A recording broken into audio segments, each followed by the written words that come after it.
Hamas के killer Gaza में चप्पे चप्पे पर फैल गए और अब हिजबुल्लाह को लेकर जो रिपोर्ट सामने आई है उसे नेतन्याहू को बेहद परेशान कर दिया। उत्तर कोरिया और हिजबुल्लाह के बीच पक्की दोस्ती देखकर नेतन्याहू के साथ बाइडेन को भी लग रहा है कि इस युद्ध में परमाणु बम की एंट्री हो सकती है।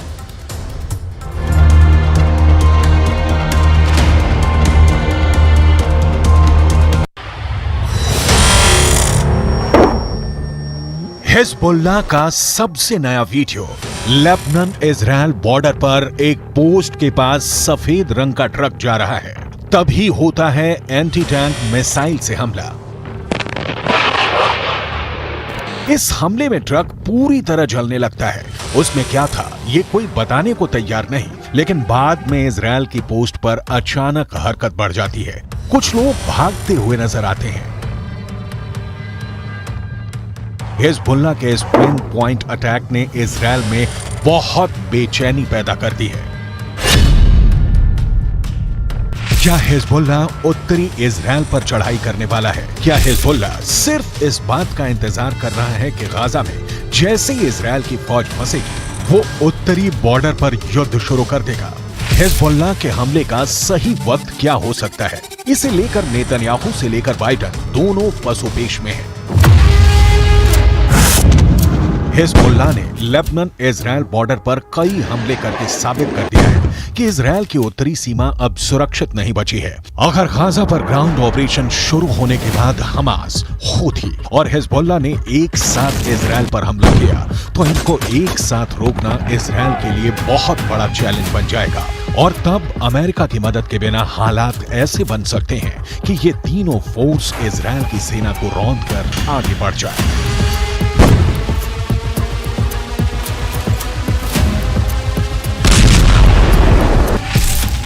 गाजा में हमास के लड़ाकों की तादाद 40 से 50 हजार के करीब है। उत्तर की तरफ लेबनान में मिलिशिया हिजबुल्लाह की तादाद 1 लाख से ज्यादा है। इनके सामने इजराइल में एक्टिव और रिजर्व फोर्स मिलाकर 6 लाख से ज्यादा सैनिक हैं।